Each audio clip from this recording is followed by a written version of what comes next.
So, hello everybody. It's Artem Kariavka, and this is Startup Garage Show. And today I have a special guest for you, Mitra, and welcome him. Thank you so much, Artem, for having me. Thank you to our viewers as well for tuning in. I hope to have a great chat, hang out with Artem, and if you've got any questions, hopefully have a conversation on that as well. I look forward to this. Great, great, Sam. Thank you for coming to the show. So today, as I promised, we will talk about the future of health tech, the power of science, and innovation. As I know, Sam has a really good background at the biotech, so I hope it will be very, very interesting conversation. And just before we start, yeah, let's tell a very A short brief story, introduction. Sure. briefly about yourself. So, what do you do? So, how do you came to this moment, and why biotech and medicine is hmm so hmm important? hmm sure, absolutely. This is one of my favorite topics to speak about. I am originally from India. I've grown up in a bunch of places across the world. I've lived in Singapore, in Indonesia, spent some time out in Europe before moving out to the US. Back in India, I trained as a dentist. So one of the interesting parts about that is we also study medicine and surgery for a year. And that's initially what got me started in this. I've since worked in oncology, in surgical oncology, with surgeries for cancer related to the head and the neck. And that's actually what got me into biotech as well, because head and neck cancers across the world are unfortunately a little more common than we'd like them to be. And treatment in many cases for patients comes too late. So we can try surgery, but it's not a guarantee. And we're not really where we'd like to be. So that was one of my motivations for sort of moving to the US and eventually coming to biotech as well. I think there's a lot of promise that biopharma can bring as an adjunct to surgical therapy, and I think the future it looks very promising for this field. If the last 50 or so years have been driven in part due to the rise of chips, of computers, and now supercomputing. I want to say the next 50 years, or maybe the next 100 years, might be the era of biotech. So, yeah, it's an exciting time in the field. Yeah, thank you, Sam. I'm so excited to hear you. You know, I'm working in IT for about years. For it, I was more industrial areas like power plants Mhm. and all that stuff, but very industrial. And I should say, yeah, the last eight is mostly uh, dedicated to their computer science and all this internet evolving. So now we have this high speed internet everywhere. And yeah, it seems like we are reaching some big level of this industry, but it boosted all the areas, especially this artificial intelligence stuff. Exciting, scaring. We have this boosting every area as well. True. And I believe, yeah, biotech, genetics is the next uh, area of growth. So yeah, happy to have you. Yeah. Thank you for having me on. So, we have so many topics to discuss. I hope it will be enough time. If For not, sure, do it maybe later again. absolutely. So, um, let's start from groundbreaking technologies advancing our understanding of the biological world. So, next generation sequencing and its impact on scientific knowledge. I believe that you are even more deep in this area. So, what do you think? Sure, sure.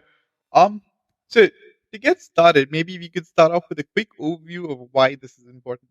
So starting out, um, in the past, we knew that through experiments, through Mendelian inheritance and stuff of that nature, we know that genes can impact you. It is essentially a blueprint of you. But there was no really good way to sort of understand how exactly they interacted with each other. Um, in the past few decades, starting off with the early 50s and 60s, we had a lot of development well into the 70s as well, where we could start sequencing some genes. And over time, we now have the capability to sort of sequence entire genomes. So we studied all of the genes that make up a person, and now we can customize that. The technology exists today for you and me to understand our entire genomic blueprint. So in the past, we could study one gene at a time. It would take a lot of time. It was expensive. It was very resource intensive. You needed trained scientists. You needed an expensive lab. You still need an expensive lab, so that's not improved. But the time it takes for these advancements to sort of come to market has improved drastically. With next generation sequencing, you can sort of think of it as like a GPU, but for studying the genetics of a person or an organism or an animal, we have high throughput. So we can parallelly process and study the genomes, and then we can sort of build a map of the genetics of a person, if you will. And why is this important? Right? So this sounds really fancy, but why is it important? Once you know everything that we could know about you from a genetic standpoint, we can now start trying to figure out if you have chances of getting a disease, maybe Alzheimer's, maybe diabetes, maybe there could be a variety of cancers, maybe breast cancer, maybe prostate cancer. There's a lot of unfortunate possibilities that comes with being alive, but this gives you a head start. So in the near future, I want to say over the next decade or so, this is going to be a field that completely takes off. Um, Physicians in the near future will be able to customize your medication to you, for you. If you've got a specific disease, they can study your exact genome and build a medicine that is right for you. And that medicine exists to treat you solely, which, you know, starting out, I started school in 2014. Even when I started school, we didn't think that this is something that we'd see within our lifetimes. We always heard of this is something in the works, maybe another 5 years, another 10 years, there's research, there's this, there's that. But today, I want to say, and I've had some more experience with the field. I want to say we are almost there. This is not something that we see into the distant future, the near future. This is practically tomorrow.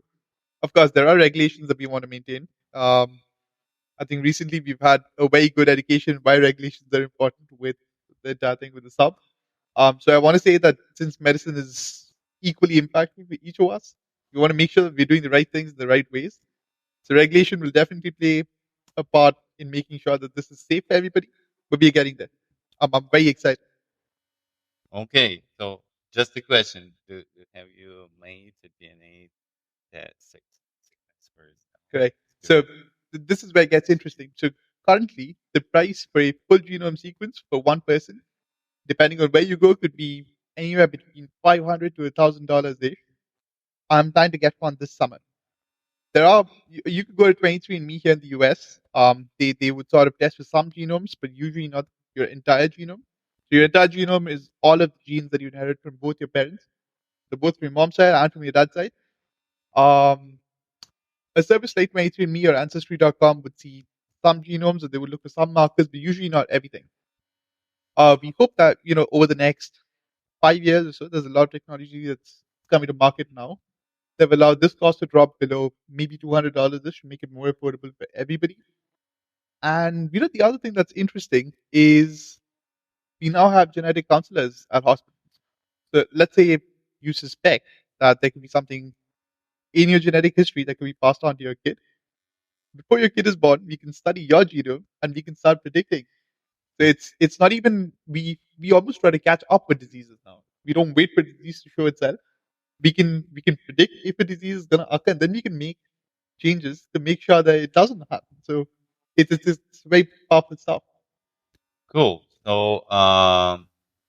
So if, for example, I pay for the DNA test like $100, is it Mhm. good price or it's cheap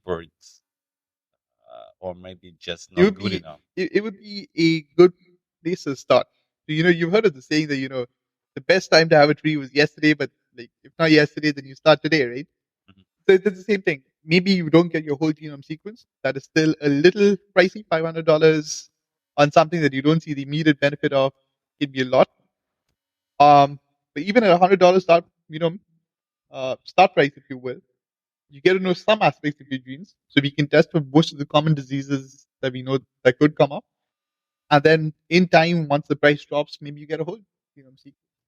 But $100 would be a good price. I think in the near future, if you can get to $100, a lot of people would benefit from this. Okay, thank you. So yeah, it's better to start with something. For sure, for sure. Okay. So let's go to next topic: the role of quantum computing in unraveling the mysteries of life. Yeah, if you are familiar with this, of course. What is interesting is this is something I've heard about tangentially in the past, but very recently, I had a very interesting chat with somebody who's working on a lab and started bringing quantum computing to the market. They're literally studying the cutting edge of quantum computing. And like we were discussing earlier, with next generation sequencing, you have massively parallel processing. It's sort of our equivalent of having a transformer and connecting a GPU to have an AI style out, like how high output data coming out. I want to say with the quantum computer, the costs for a lot of the tests we do would drop. Uh, just having that much processing power and speed. Processing power aside, just the speed of having these results available. Maybe in some cases we don't have to wait a couple of days or a week for a test to come back. And if this technology sort of starts to scale in terms of price, if this becomes available at a price point where there's mass adoption, I think there's a lot of synergy there, particularly in the healthcare field. So quantum computing could just speed up this process. Absolutely, absolutely. I think one of the things with biological data, bioinformatic data, if you will, is there's a lot of it. Each of us just existing every day, every time we visit a physician, get a test, order medication, we are generating data. Just applying big data principles to extract insights from this could revolutionize a lot. Maybe we know more about your patterns or what medications work well for you. And even if and in the near future, let me put it that way, it would depend on people who look like you. So once we know we have an idea of your genetic background, we can see what medications work for other people who have a similar genetic makeup, and we can predict what medication will work best for you. There's no trial and error. If you have a pain, maybe instead of you might work better with a Tylenol instead of an Advil, something of that sort. But we can start predicting what works better for you. So, yep. So yeah, by the way, you remind me. Last year, I've been in the conference, not a science, Bergen, and there was a guy. He's a doctor and he's curing cancer. Mhm. And I was surprised how deep they already is using of DNA as they prepare specific drugs for specific patients based on their DNA and their pathology. Right? And I was like, wow, it's a new way True. of treating people with cancer. And yeah, so that's why I suppose so excited. It is exciting moving stuff. direction. And because of it, let's try to talk about applications and innovative technologies pushing scientific boundaries. So now, as this technology became more adopted, so and cheaper, so what can we expect? Let's look at it from a couple of perspectives, right? So the first perspective is outcomes. So with better medication and with more data, to understand how your body processes work better, um, we can start hopefully expecting that lifespans will improve. And what I'm more excited about is, it's one thing to live to be 100, but it's another thing to be able to, go out and play a round of tennis when you're 95. Most people at that age, maybe they walk around a little if they're lucky. If you're very healthy, maybe you play some golf, but usually it's not very strenuous. In the near future, and I mean over this decade, like by the end of or maybe the early 2030s, people hitting advanced ages, you can expect to go rock climbing if you want to. Um, drugs or diseases like arthritis, something that affects people as they start getting older. There's a number of good cures for that. We can start intercepting a lot of these pathological processes, inserting. What's I'm going to take a slight tangent here, right? Many of us have heard of the mRNA technology that our Hmm. COVID vaccines are based off, and we can now use this as a platform to start building medication where we can instruct your body to make the medicine within you. We can instruct the cells, specific cells, to produce medication that's going to help you sort of not develop disease. So we can prevent disease on levels that we couldn't even think of in the past. So if you're hitting 100 years in the near future, there's a good chance you can expect it to be a functional age, if you will. You can go rock climbing, you can play golf. If you want to go clubbing, maybe you can still go clubbing as well. So there's a lot of promise there. Yeah, that's cool. But yeah, it seems that we are moving forward very fast, and we predicted some Mm-hmm. topics in my list. And yeah, so we already talked about personalized medicine, Mm-hmm. Mm-hmm. and Mm-hmm. let's try to explore even more the potential of the whole genome sequence. Right. Right. So what additional benefits will it give us? Yeah, except personalized Mm-hmm. medicine. Mm-hmm. So Mm-hmm. yeah, and you also mentioned mRNA technology. Um, I think one of the larger benefits of whole genome sequencing, currently with something like Ancestry or 23andMe, one of the novelty uses is to find out, where were your ancestors from. Some people find out, maybe the ancestors are from Africa or from the Middle East or maybe from somewhere in Asia, right? Um, Imagine this, but you would meet your genetic doppelgangers all over the world. There are people who react to stuff like you. It would, in a sense, start giving you an insight into many of the ways that sort of drive our our psyche as well. And this is a Mhm. slight tangent, if you will. But if you look at it from a certain perspective, you could argue that many of the feelings that you enjoy are also sort of protein driven or hormone driven experiences in your brain, right? Mhm. With the whole genome sequence, maybe we can start predicting uh, when you might have a drop in dopamine. Maybe you feel a little low on that day. We can start and combine this with just being able to store all of this data and extract insights from it. So now we know that somebody might be prone to depression. We can start looking at what age can we start expecting that depression to creep in, and we can now design a therapy that fixes it before you ever get there. There's a very good chance that people in the near future may be able to go through all of life and not feel depressed. If that is a choice that they want, that is a choice that they could very well select. Outside of this, from other aspects as well, a lot of this technology has already been applied to agriculture, which is why you have genetically modified crops that are resistant to disease. And many of these crops have fed people across the world, in developing countries, in poorer countries, across Africa, across Asia, just having these higher crop yields. This has been a side effect of us sort of understanding their entire genome. So once this is sequenced, we could figure out what we could play with and then improve on that.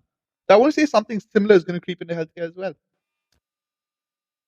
There's a slightly darker side to this. A few years back, it's almost been a decade at this point, but there was an experiment in China um, where a researcher sort of genetically modified children to be resistant to HIV and to have, blue eyes, which can raise some questions. So, because on the one hand, this could be technology that changes your complete life, right? But it's only for people who can afford it. It sort of places like a wall in between people who can afford this technology and the modifications that they want and people who don't. So that, I guess, is a question that we have to deal with both as a species and as people individually. Yeah. And again, is in every episode of after a show, we usually talk about ethics in every technologies. When we are talking about cutting edge technologies and scientific research, they're always about ethics. how to use this great technology. But yeah, let's dive even deeper into the nanoscale level. Sure. Yeah, as you probably know, Hmm. Hmm. CRISPR and nanoscale medicine. Like, yeah, I'm a bit familiar. One of the Ukrainian science club member is one of the best Hmm. nanotechnologists, and yeah, it's amazing what kind of things and knowledges we can have with nanotechnologies level. For sure. Yeah, but I remember we had a short conversation with you before about it. Yeah, there shouldn't be only nanomechanic, Hmm. like robotics, but Hmm. also like mechanic, nano robot. Absolutely. So yeah, Absolutely. can you tell me about? For sure.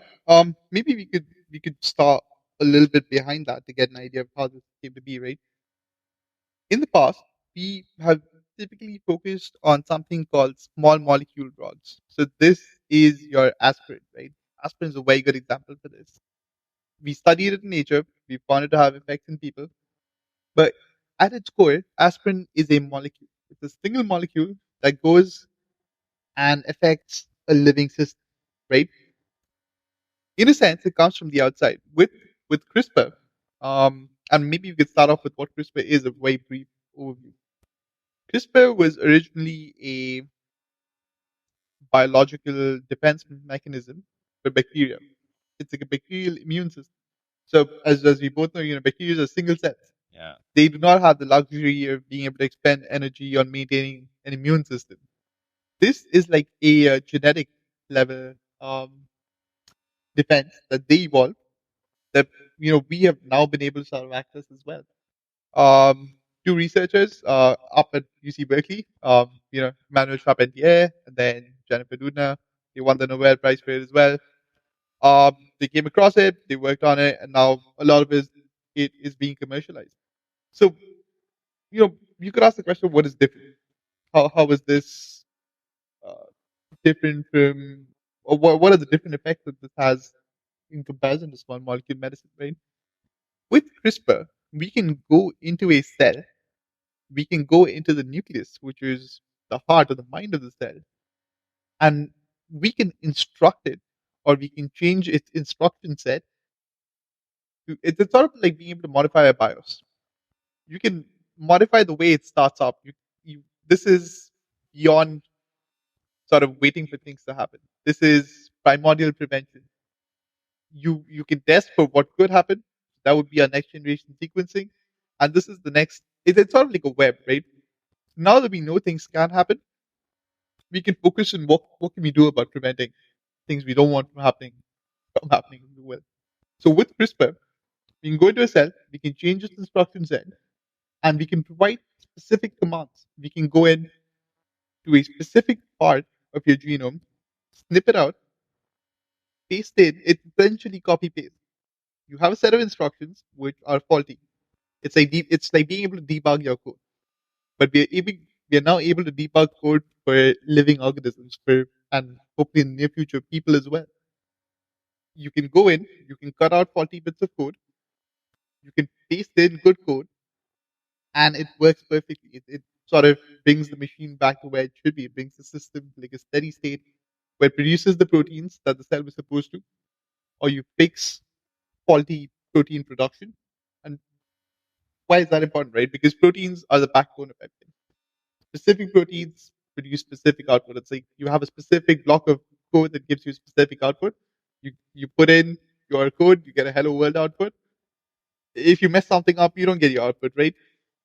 The same way, if you've got faulty code, there's a very good chance that you don't get output, or the output you get is not the output that you need, which can be a problem for people who want to stay alive, if you will. But with this, we can go in, we can fix parts of the code in people who are already born in cells that already exist, and we can fix it, and they go back to being normal. So, can we say that this method is great for curing cancer as well? That is a complex question because cancer, it sounds like it's very monolithic, right? It sounds like it's just one disease that it's like a mountain that we step over, we plant a flag on it, and we're done. The problem with cancer is that cancer can happen in any cell. You've got millions of different types of cells in your body, and each of them can sort of have a cancerous process and then proceed to being a cancer by itself. Can we fix some cancers? Yes, there's research going on into that. There's a lot of drug candidates, a lot of genetic targets that we're focusing on currently to try and modify to be able to fix some cancers. Hopefully, in time, we could proceed to all cancers. One of the things that we have to keep in mind is for some of these cutting edge, new generation technologies to cure exotic cancers, there are medications that exist today that each dose, so that's one single dose, can cost you in excess of $1 million. And maybe you need 20 doses a year for Hmm. a period of 2 or 3 years before we see. So, and that's for one person. So right now it is a cost issue. Um, but once this starts scaling, and I'm very sure it will, the possibilities are endless. But there's a number of cancers that we can, which brings us back very curiously to next generation sequencing. So now we don't have to wait for a cancer to turn up. We can look for it by sequencing your genome. Hmm. We can identify where the faulty bits of code are. We can go and snip it out and paste good code that makes sure it never happens in the first place. Cool. Cool. That's great. So I hope this technology will just become cheaper and No, for rather sure. than. It's like how you have Moore's law that we are able to follow for a good number of years, right? The number of transistors in the chip keeps doubling.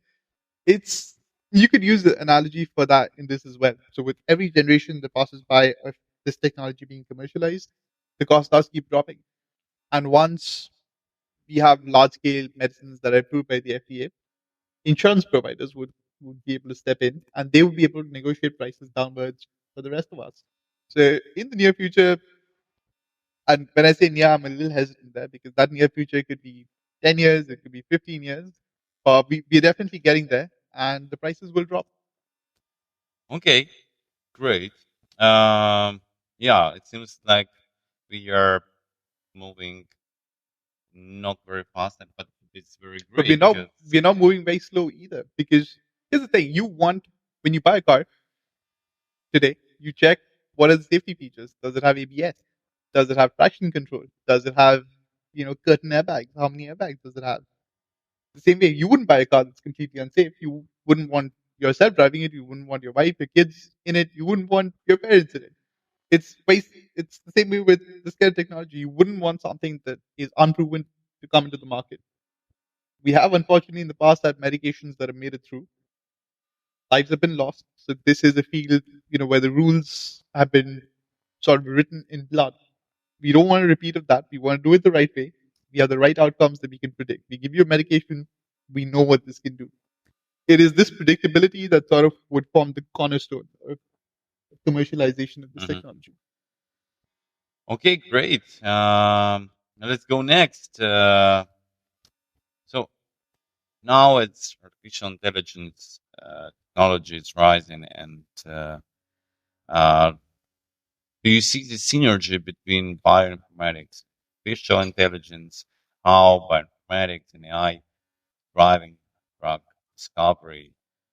Absolutely, absolutely. Um, I think we could start with what is bioinformatics, right? It's applying information management protocols, if you would, in a sense, to a wealth of biologic data. There are a number of universities, a number of open source projects across the world where they have vast amounts of genomic data. You can study every bit of genetic code that makes up every part of a protein. Like in a lot of people would have heard of a spike protein in the coronavirus, right? Just the spike protein alone could have, or not just could, it does have a large set of instructions that, the cells it in fact needs to sort of produce. So this code, let's take a step back. Maybe we're getting a little ahead of ourselves, right?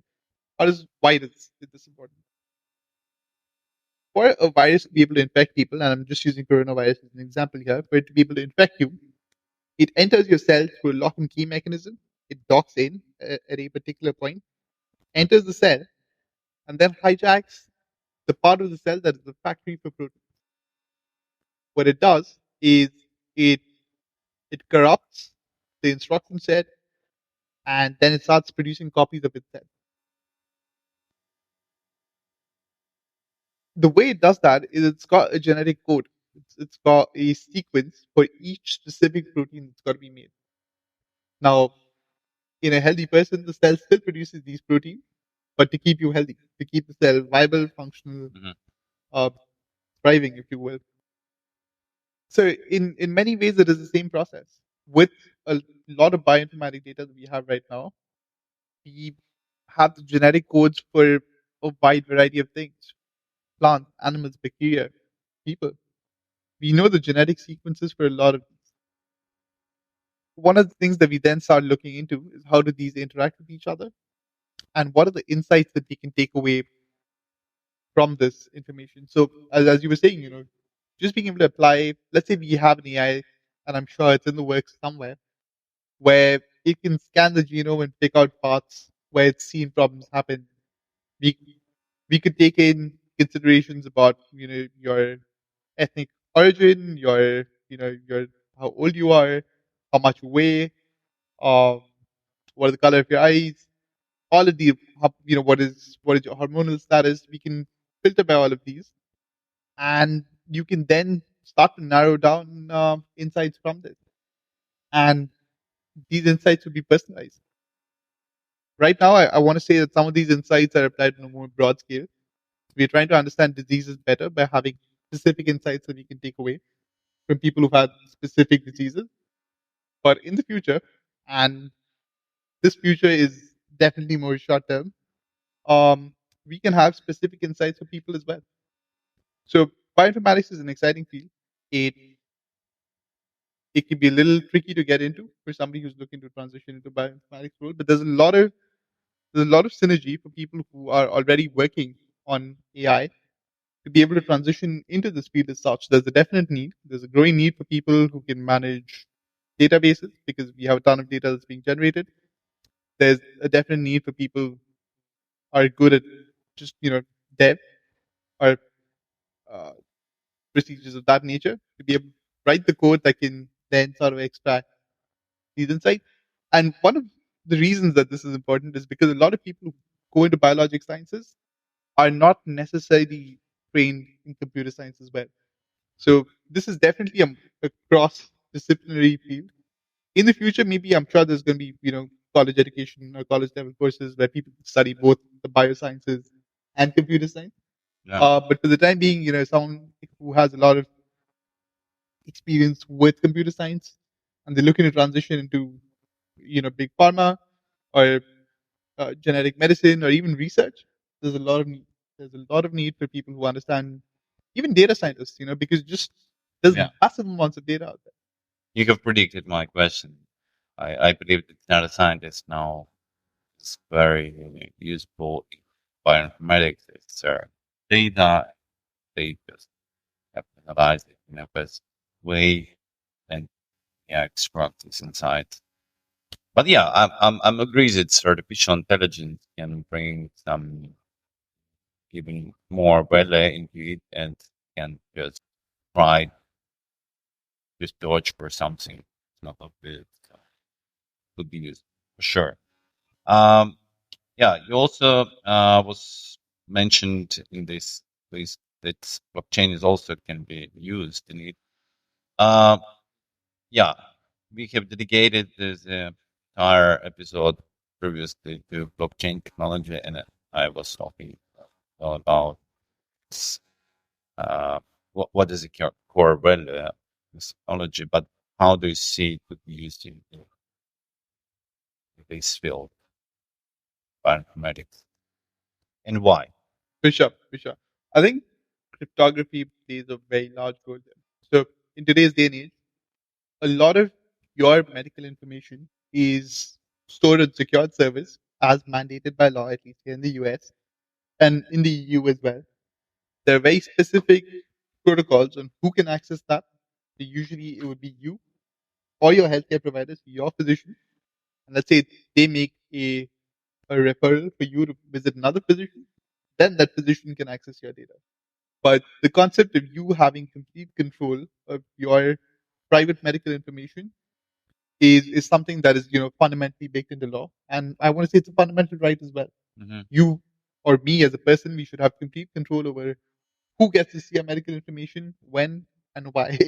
So I think the blockchain plays an exciting role there because being able to sort of have a ledger where you can track who can access these and who has access to these gives you a very clear chain of insight into how your data is being used. I think data privacy is a concern that is taken quite seriously both in the US, maybe more so in Europe as well. But with the blockchain and being able to sort of implement more secure cryptographic protocols into this would definitely yield high, you know, benefits. It would have excellent benefits. It would let you have a clear idea of how your data is being used, so you can prevent misuse. Um, in terms of if there's, and hopefully not, but if there's lawsuits, it provides a very clear chain of events, if you will. It's very easy to prove X, Y, Z from the procedure, had a consult, wrote you a script. There's a very secure way to track. Does this exist currently? Yes, in the forms of electronic health records, but many of them are not necessarily blockchain. And the other reason that I want to say that you know blockchain would play a critical role in the near future is I want to say over the last 3 years we've seen people who are a little hesitant to perhaps take the vaccine. They're not completely sure that big pharma companies have their best interests Hmm. at heart. You aren't sure is this the medication that that I need, or are they trying to sell me on this? Is this good for my health? Is this bad? Where can I see a study? Where can I believe a study that's been done? There's been a lot of hesitancy in the world. And this is, I want to say, a good example of why the blockchain can play a critical part, right? If you can track a clinical trial through the blockchain, and if it's connected, and there are pharma companies, Pfizer notably is, getting into utilizing blockchain protocols for some of their product or drug development procedures. Um, it would just have a layer of transparency. It would bring trust back in. So if you don't trust any of the data, you can go in, you can examine all of the ledgers, provided that they give you the access keys or somebody who's suitably qualified. I don't believe everybody should have access to this, but somebody who's in a position of responsibility, um, in that case, definitely should be able to go through all of the data, make sure that there's no false claims being made. There's no data that I think there is a concern that some of the larger pharma companies can manipulate the data to make sure Hmm. their drug comes to market. There's obviously a financial incentive there. But having a blockchain enabled process that would document all of this would just go miles in ensuring transparency. It would give people a way to trust what they see. And I think that would go a long way in restoring faith in like just pharma industry. Yeah, yeah, that makes sense, definitely. So now, especially with all these COVID controversial versions, origin of virus, and yeah, Yeah, all that's this again that's an interesting vaccine. point. If a lot of the research that we do is on the blockchain, and if it's publicly funded research, then I think the people should be able to access that for free. Yeah, You can then see who's doing what research. yeah, yeah, These are it our makes tax sense. dollars at work. You can then if people have a consensus that this is if a particular bit of research is too far or too extreme or too dangerous, people can vote on that. Hmm. A lot of these studies are government funded, which comes from taxpayer dollars. And I personally am a believer in people getting to control what their tax dollars are spent on. Hmm. So I think this would also go a long way in implementing, sound, secure research that is based on fact and that is transparent. Great. Yeah, it seems like we are jumping from topic to topic, and that's not bad. But I mean, For that's sure, for sure. it's interesting how our conversation is evolving. Okay, so yeah, we already talked about entertainment. Yeah, the perspective or knowledges, but now let's talk about the impact of immunotherapy, cancer treatment, what it historical context and what's which recent advancement have now. Absolutely. So remember, again, the reason that we start referencing things that we've spoken of on the podcast right now is because a lot of this is very interconnected. You cannot have one outcome without something existing before it. Yeah. And for ideal outcomes, you need both things to happen. It's sort of like if you didn't understand the laws of physics, it'd be very difficult for Elon Musk to have a rocket motor built today. Yeah. So in the same way, uh, I want to reference the part of our conversation where we started discussing can we cure, right? And like we discussed, there are certain challenges to curing certain types of cancers. Immunotherapy is something that's been in the works for almost 100 years. The first sort of applications of immunotherapy happened early 1900s in New York, at the Hospital for Special Surgery, and a physician there noticed that a cancer patient got a viral infection, and at the time they didn't really consider that to be notable by itself. But what happened after that was interesting. This viral infection sort of turned on the body's immune system again. Body's immune system then started discovering these cancerous cells Mm. and it started destroying both the virus and the cancer. So, and the reason that we were able to work out in later years was because once a cancer starts growing, right, you can start switching off the immune system. And that is part of what makes it so difficult to treat. So Uh, it's like too late. it's not just too late. The cancer has a mind of its own where Mm. it manipulates your immune system into believing that everything is okay. In a Okay. healthy person, every day as I sit or we sit, in front of our viewers, um, there are cells in our body that go a little bit off the path. Mm-hmm. They start walking the path towards cancer. If your immune system is smart enough to detect it, find those specific cells and destroy them. Which is why most of us are healthy and then knock wood, stay healthy. But Mm-hmm. in some people, this does not completely happen. Maybe there's part of it could be down to faulty genetic code. Part of it could be cancers have learned how to evade the immune system. But immunotherapy is something that, and in the reason that this sort of falls back into our web is because you could very well ask if we found out about immunotherapy 100 years ago, why did we wait? Right? It's a logical question to ask. Why has it taken us 100 years to sort of start rediscovering immunotherapy again? And the reason for that is because we, from let's say the mid 1900s to about the turn of the millennium, we were using small molecules. We were using drugs like aspirin, specific drugs that had a molecular structure that would then target the cancer and then hopefully decrease the size of the tumor that will allow a surgeon to go and take it out or hopefully try and cure it. We now know that that does not happen all the time. So now we've started looking for different tools that we could, which is why we've sort of rediscovered immunotherapy and it's come back in a big way. There is something called CAR-T cell therapy where you can take out parts of the immune system from a person, immune cells, take them to a lab, train them how to fight a cancer, find a cancer, put them back in, and now it's like upgrading. It's like Mm-hmm. you take your car in for a service. Maybe you change your ECU in your car. When you go out the door, your car starts producing more horsepower. It is a similar concept in some sense. We take out parts of the immune system, Mm-hmm. we put them in a lab, we either genetically modify them, which is usually how it happens, and then we train them to fight this cancer. Once these immune cells have proliferated, you have a good size, a good volume, we can put them back in people and they can go and find these cancers and destroy them. It's had amazing responses in some people. In a lot of cases, complete cancers can be cured, Mm-hmm. which was something that we didn't think was possible.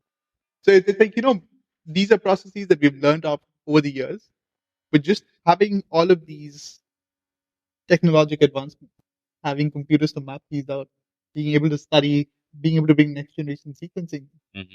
all of these have played a vital role in us being able to discover what can we truly do, what is our true potential with these technologies. And that is why immunotherapy is seeing a revival. A lot of companies are working on bringing, immunotherapy based, I wouldn't say drugs, but treatment protocols to the market. And for a lot of cancers that we couldn't completely cure, head and neck cancer being a good example, immunotherapy plays a vital part. It's amazing, you know. While you were talking, I just tried to imagine and back to the retrospective. Mhm. So how we uh, treat the cancer before like mostly Mhm. Mhm. surgery, Or and radiation. then yeah, radiation. Yeah, but look at how technology was evolving. So for radiation, we need to have this diagnostic uh, Mhm. find this. Good. Then because surgery was like, okay, we can touch it, feel it, and then we start Mhm. later when we have the diagnostic MRI, X-ray, so we can find. And Absolutely. then with the radiotherapy period. And now you see when technology is progressing and now we have better uh, BPOG dive deeply into the cell Absolutely. level Absolutely. and DNA. So this is that's new abilities. It's amazing, but game more precise, more accurate. And just imagine how can it be in future, but without deeply, not not the molecular level, but atomic level, better. Here's where it gets interesting. Yeah, and You just go to ahead. Mhm. finish, so you see how everything is interconnected. So the fundamental scientific research give us really new uh, possibilities and abilities. And it's amazing how how everything changed. That's what I want to mention first. Absolutely. I Also, think it's a the amazing point. develop science, of mental science, how it's pushing forward all technologies. It's how our life may way. Absolutely. Just to tag on to what you were saying, I think you raised a very interesting point that sort of jogged my memory as well. If you look at it from a certain perspective, you mentioned sort of fundamental science.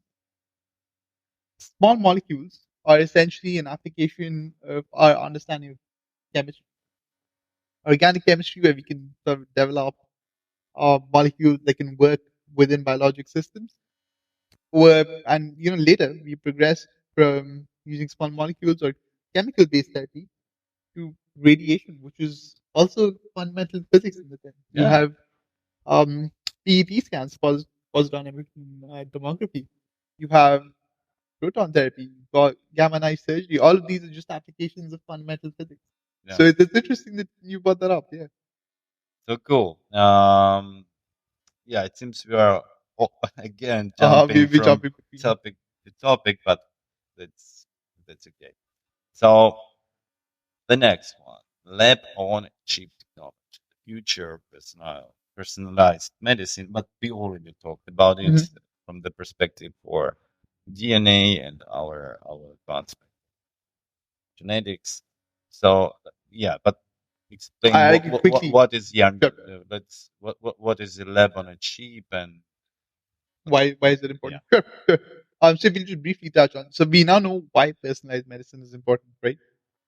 Now, one of the reasons that scientific research in the biological sciences takes so long, and particularly in terms of medicine and healthcare, is first people start out with testing in cells.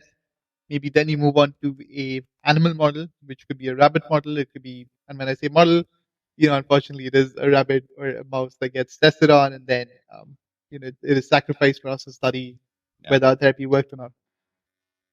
This takes time. This takes a lot of effort. Takes a lot of money. You need a lot of trained scientists. You need large labs. You need people to monitor the, the drug delivery and then sort of study the outcomes of this research before. And all of this has to happen before we can have any kind of a human trial. So we need to make sure that it's completely safe, or at least the the risk is managed in a way that we can justify its use in people before we even consider using it in people, right? So this is part of what takes drug research so long to Hmm. sort of be able to treat, and also drives up the cost. With lab on chips, um, with labs on a chip, or lab on a chip kind of philosophy, if you will, one of the things that we can do is we can model in 3D parts of the human system. So let's say we could design a shape which could be based on silicon, usually other materials as well. But silicon is a good place to start. And you can then produce 3D structures and then have cells colonize those structures. Now, this by itself sounds a little unusual, but the true benefit of this is once we can start replicating these 3D structures on a chip, they look very similar to what the organs look on the inside. So instead of studying the whole organ, in- it's very difficult to find somebody to donate their entire kidney for scientific research. Okay. But we can use the cells of the kidney and we can study how medications affect those particular cells. Because inside you, when you take a medicine, you get an injection, you get a shot, the medication goes and works on your organs, right? We couldn't model that outside of a living person before this. But now we can take individual cells, get them to colonize a structure that looks like your organ on a chip, and then we can study how it interacts Oh, with. interesting. So it seems like we are taking like one small cell body, then we grow it size like a real organ, then we try to some experiment. Maybe the only modification I'd make to that statement is maybe you take a couple of cells, but you model what the organ looks like on a cellular level. Oh, So if I were to take a so slice we of don't need to grow it the entire completely. organ, no, Okay. you can study what the outcome would be by studying a few cells, but it looks more accurate because it represents what's inside the Yeah, organ itself. that's awesome. And just to tag on, there's been some interesting research from Stanford as well recently. I was reading a paper a couple of days back where they have also now been able to start designing these um, lab on a cell or lab on a chip kind of devices where instead of having to model the entire cellular part as well, they can print electrical circuits onto a chip and then they can pass cells through it. You don't need to invest a lot in expensive chemical reagents to study these cells.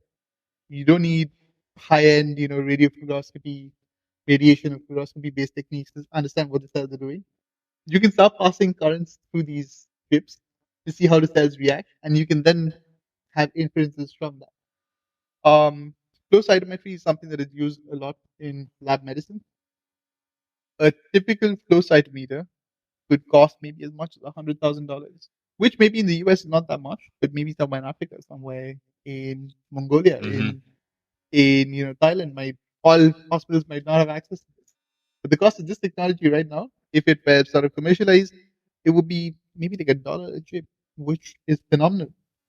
Yeah, you know what I like in all these stories when mostly Indian people from India involved. It's because you have so information and uh, uh, Indian, there's a scientist from India trying to make everything cheaper, and that's what's great. Humanity is, I'm praying, and because I also like to have these knowledges as cheap as possible. It's amazing. That's why this cooperation is Absolutely. so important. Is even if some technology will be fundamental research will be made, say for example, somewhere in Europe, then countries, then the cost will get lower. Absolutely. So that's how we can scale all these technologies and make them as accessible for everyone. Yeah, great. So yeah, it seems like we have discussed a lot.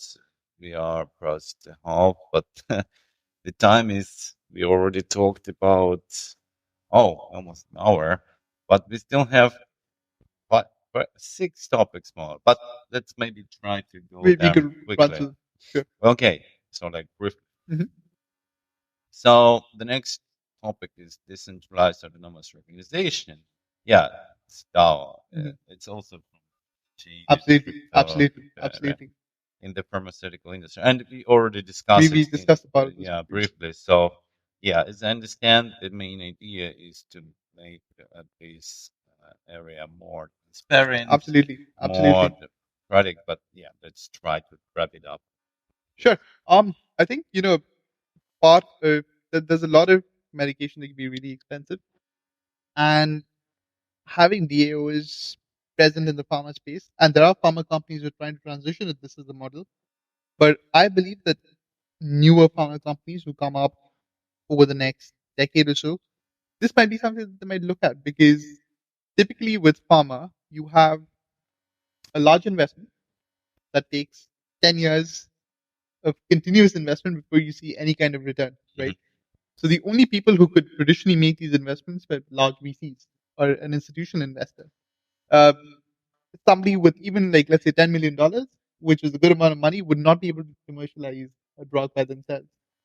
Today, as it stands, getting a new drug to the market takes 10 years and about 4 billion on average, which is expensive and it adds time. With the DAO, I want to say that we can restore transparency so people can trust the pharma companies that buy products from, and they can then guide the research as well. Maybe some a group of people whose kids suffer from a particular disease, they can come together, crowdfund development of a new drug, and then they can commercialize it, bring it to the market even faster, maybe with Mhm. just having this level of transparency. And if the regulatory authorities can then start accepting this as a mechanism, then it makes it easier for them as well.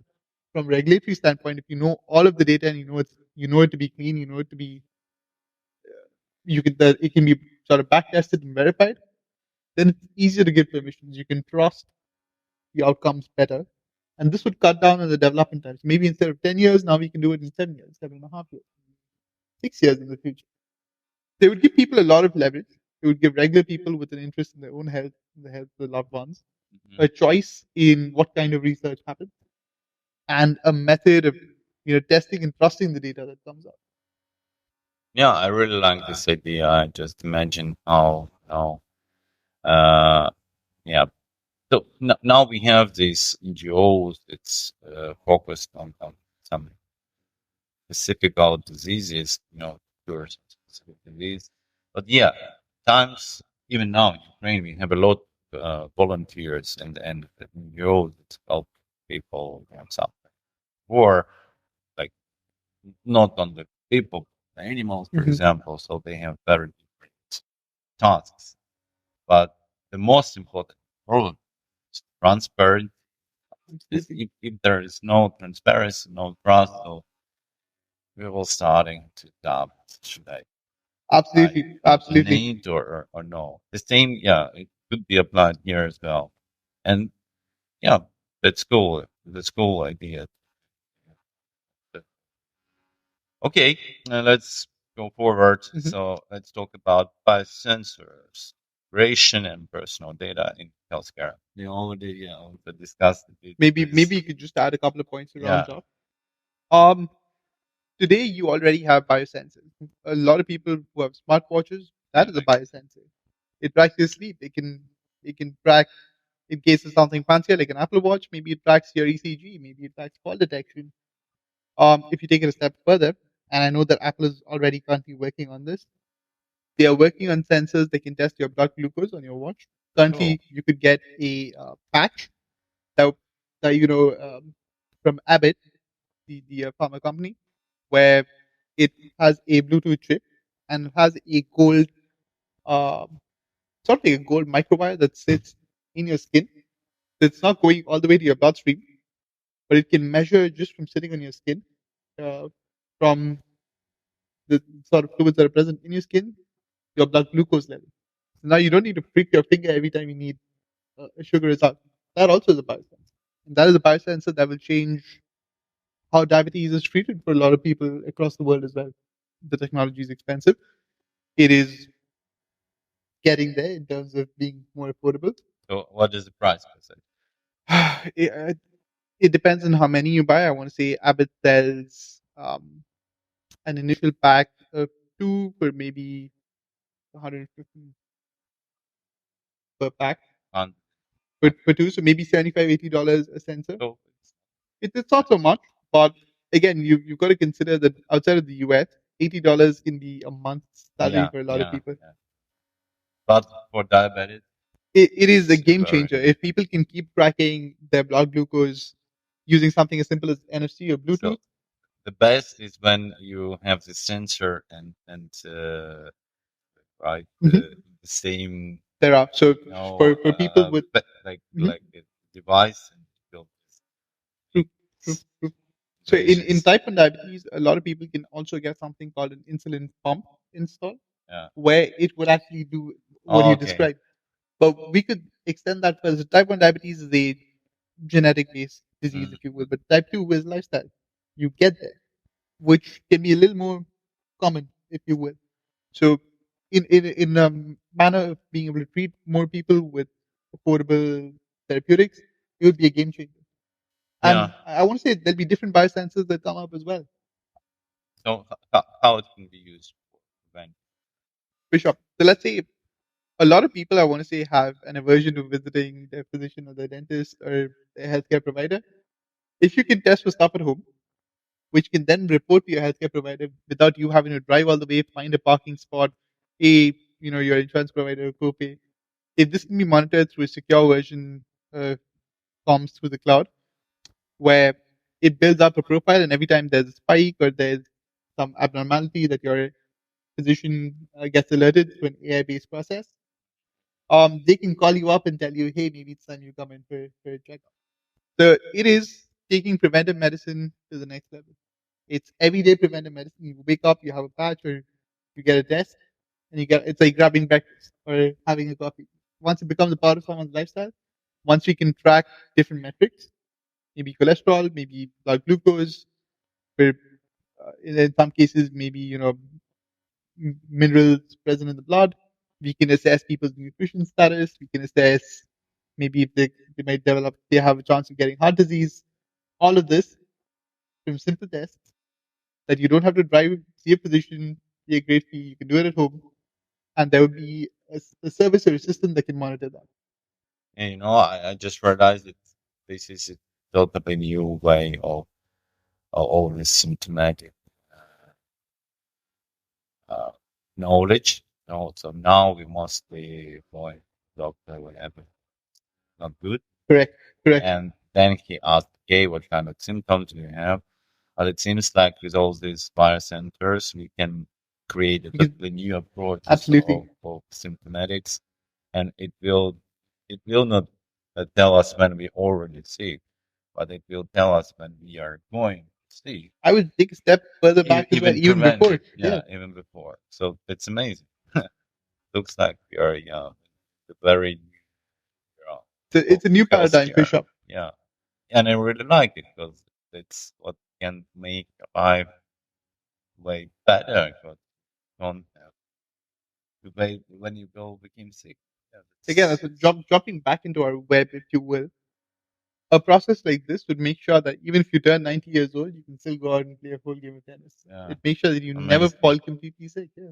So let's plan our next Absolutely. tennis Absolutely. in nine.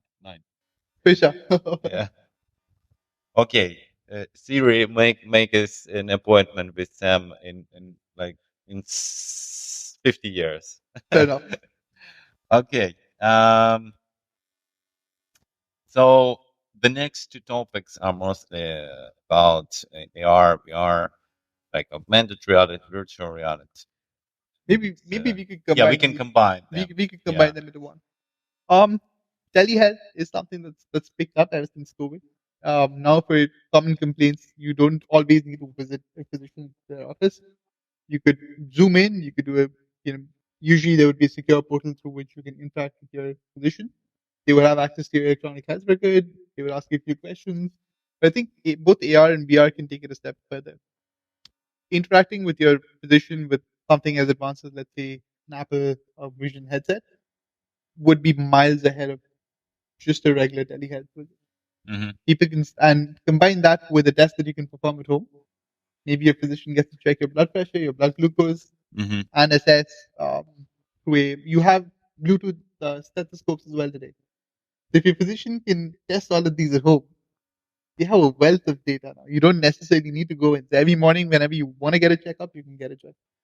Somebody's sitting, and with the rise of, let's say, um, 5G, once it starts getting more affordable, more accessible, Sorry, what about the throat? We still do not have a device. that might be difficult. It will be throat vision.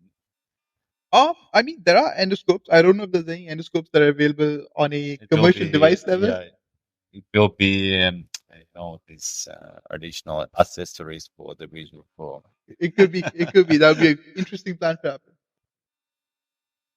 But it could start to revolutionize how people are treated. You could see more people at home. I want to say another in terms of medicine, but therapy, it would be amazing. Someone with dementia, or psychosis, you could start treating them at home with something as advanced as the Vision Pro, and you can then guide the therapeutic process even remotely. So I think it would be a game changer from those aspects. What I'm more excited about personally is surgery Yeah. because there's just so much that's something that this could sort of transform. For I personally I specialize in performing dental implants, which is not as invasive, but I have worked in head and neck surgery before from trauma.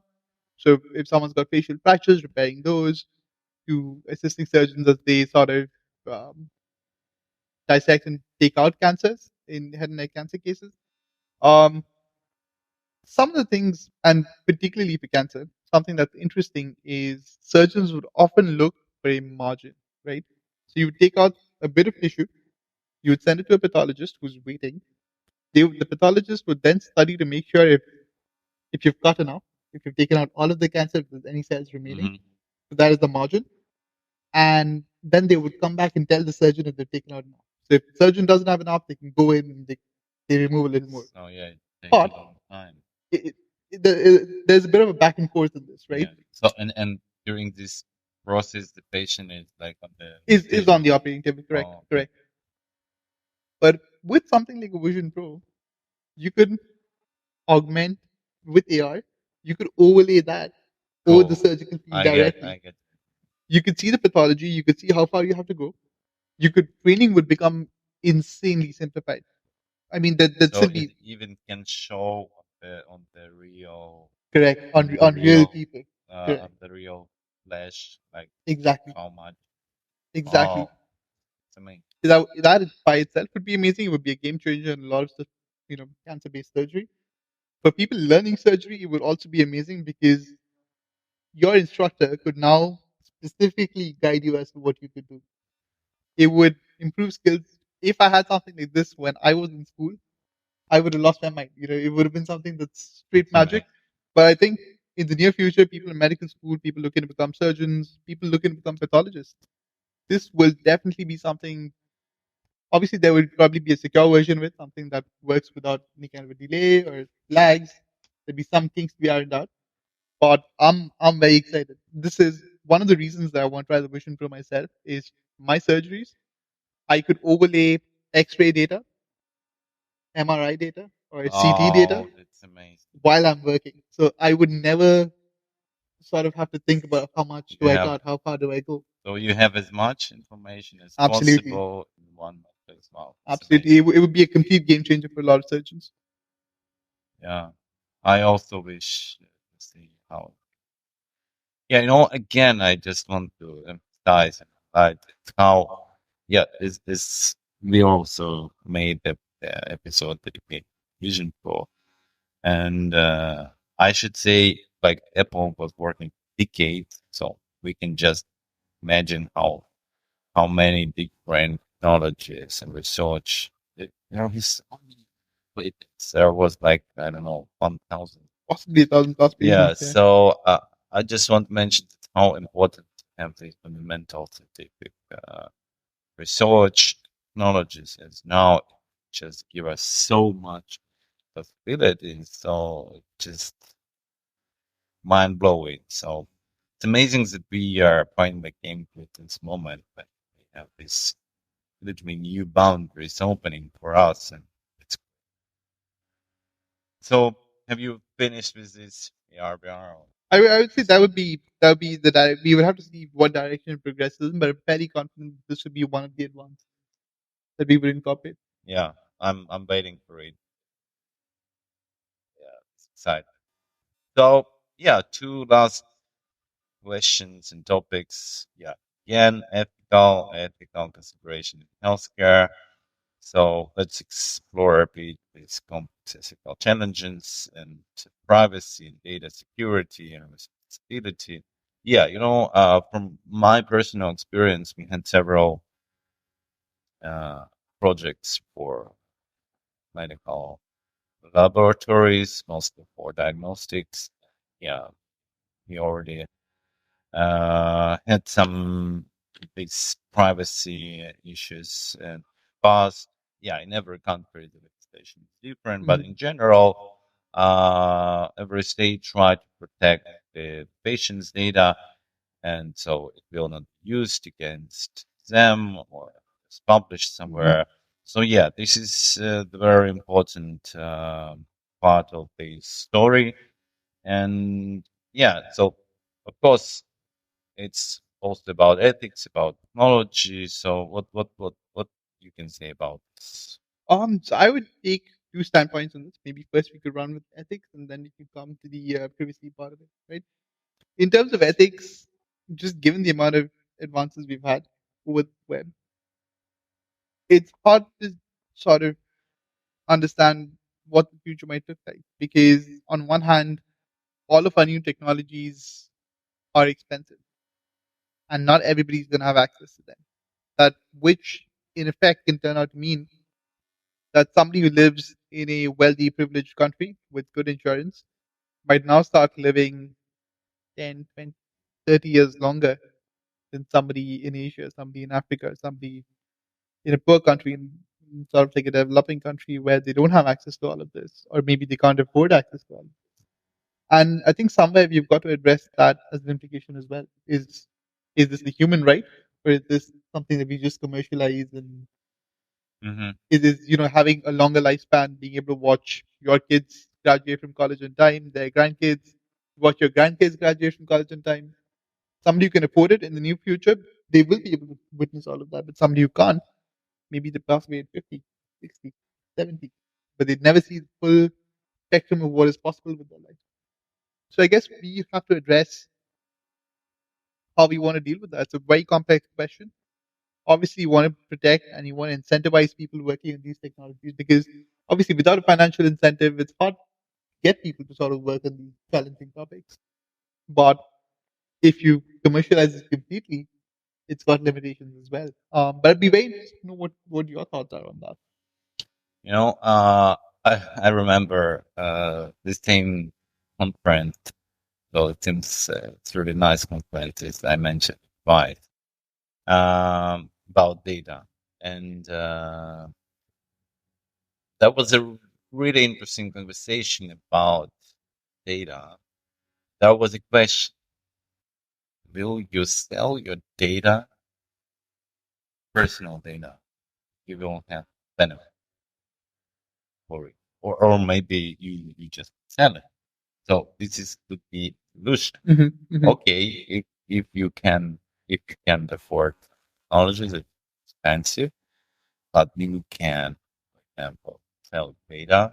Yeah, probably it should be also this the De-anonymize. anonymous. Yeah, like yeah, and but it's just like you selling your personal data for science. And it the solutions, it's it's like trading. Okay, I cannot pay for technology, but at least I give you my data To so you contribute can towards use improving. it and be used for even better scientific research. So it's like in the past, some people were donating their bodies of Mhm. their this, to make progress in science and medicine, because before it was True. Hmm. unethical and really, really controversial topic. But now it seems like it's They're a bit more open to. different. Yeah. Yeah, of course, not everybody, and still it's controversial. But I mean, the data, it's not the body.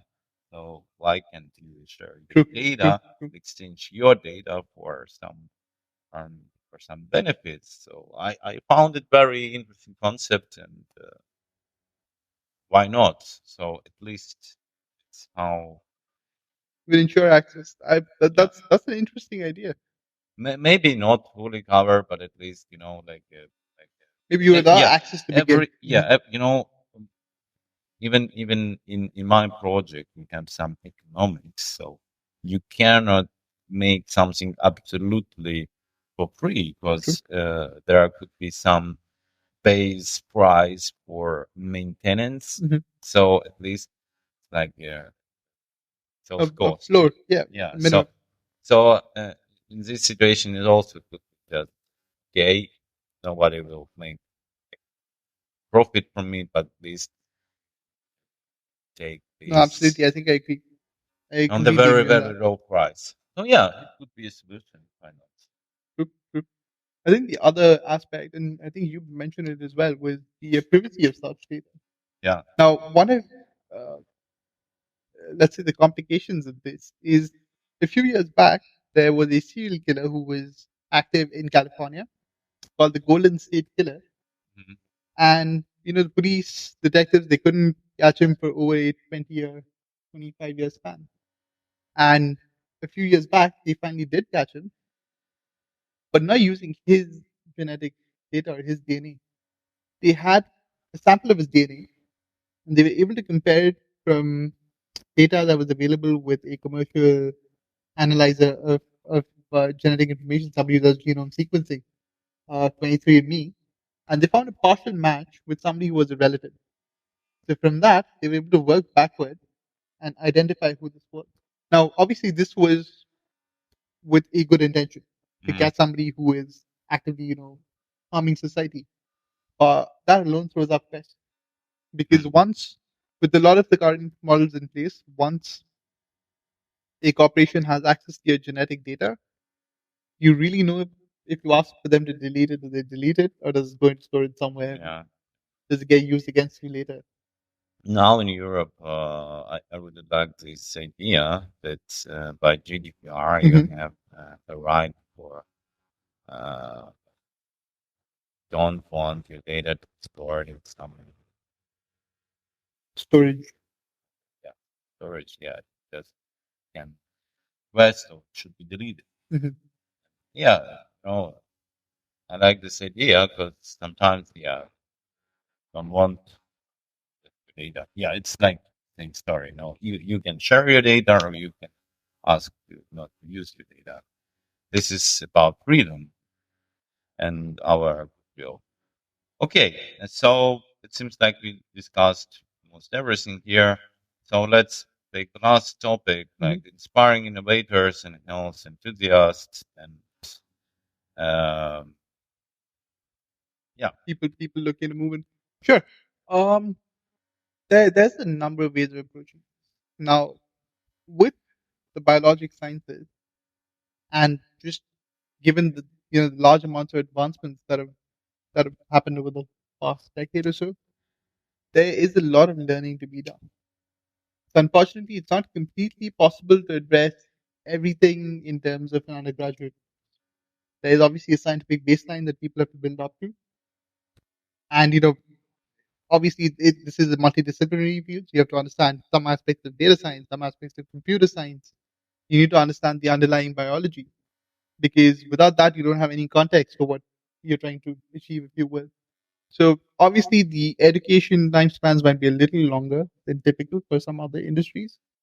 Say for data science, for computer science, an undergraduate engineering program would a good one would prepare you for entering industry right away. With this, it is a little more complex. It's obviously achievable. Not you know, it would take a little more effort. Maybe we we could look forward to people sort of having education programs where this is a part of the process. People can learn both computer science, but they understand the biologic basis of Mhm. how to apply computer science to these issues. I think there's a ton of good research going on right now.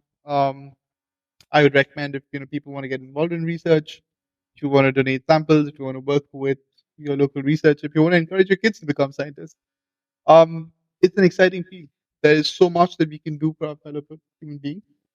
and a lot of that can impact people's lives across time and space. You had someone here, and then you have a series of discoveries, and suddenly you have new cure for a disease in Africa, or in India, or in Pakistan. Hmm. So even the smallest acts of getting involved in this can have massive consequences. So if you're interested in it, read as much as you can. It is an interesting field. There's tons of good videos. You want to get involved in the field if you're a computer science researcher, if you're in computer science, in data science, there is a definite need for these skills in the field. For people coming from a biologic sciences, life sciences background, there is also still a need that this is an industry that we want it to grow. We want people to live longer, healthier, happier lives.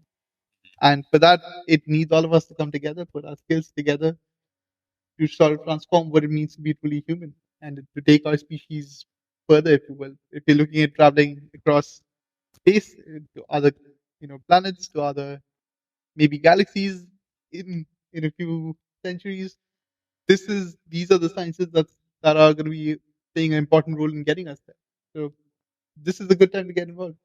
Yeah, I just realized it's how my grandfather was an engineer and my father was engineer physics, uh, optics, and my grandmother on other side was a teacher, a biologist, and your mother was also a teacher. Oh, grandmother, and my mother was also a teacher, Mhm. but she originally was biophysicist, Right. and and it seems like I somehow involved all these parts. Absolutely. At first hand, I mostly was learning math and computer science, physics, but on the other hand, last time I'm more interested in neuroscience, biology, like all our body works, because I see more uh, um interesting in vision, uh, knowledge there, Hmm. so we Hmm. can use it every day. And now discussed allows me at least to understand on some Absolutely. level. And it's amazing. And I believe that as many people will be, uh, this disciplinary areas as bigger achievements. Yeah, Absolutely. because yeah, I see how one how one area is pushing forward, and it seems like It's it's I think never ending process, absolutely. and I really like.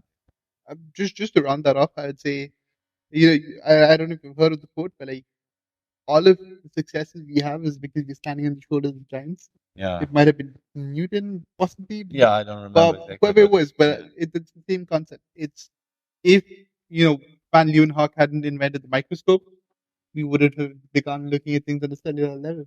yeah, If people didn't study the chemistry involving so many of these yeah, things, we wouldn't have or our medicines. X-ray or all this, Absolutely. yeah, If you didn't absolutely, have yeah, Rontgen, if you didn't have Madame Curie, it's just so many people have made so many immense contributions. And it doesn't matter if you're not in life science, if you're in the physical sciences, if you're in the chemical sciences, every bit of research, every bit of output that you have can definitely advance somebody else's research in a different field and it comes back to impact you in a different way. So yeah, it's sure, beautiful in that. yeah. So it's great. It seems like we are coming to the end, and it's a time for to wish something for our viewers. And yeah, if you like it, if you watch till this moment, you definitely should like this video. You definitely should subscribe to the channel, and I'm sure it is not the final discussion with Sam. Probably we can talk later as well, but I'll have something Absolutely. new for you and it made me more excitement. So yes, Sam, thank you for It was a pleasure. being Thank you for having me on. with me It with was a pleasure this hanging out. Yeah. episode. Yeah, so yeah, your final word. What can you Um, wish? we we live in exciting times. But I think that's been true for all of humanity. I think every person who's ever existed has had opportunities to keep advancing, And most of the things we enjoy today, from longer lifespans, faster computers, internet connectivity, it involves somebody doing something selfless. So as long as you enjoy what you do and you bring something into the world, we research could be a kid. Maybe a kid grows up to be a Nobel Prize winner. But as long as you do what you like, I think you will help our species advance in some way. And I think that is the most important thing that we can hope for. So it was a pleasure speaking with all of you. This is an amazing platform that Artem has. And yeah, no, I'd love to be back depending on when and where we have different advances that we can speak about. Thank you, Sam. Thank you, everybody. So see you later in our next episode. The next episode will be on Friday, and it will be dedicated to venture capital industry and what challenges do they have right now and how it will change. So yeah, see you later. Bye bye. Bye.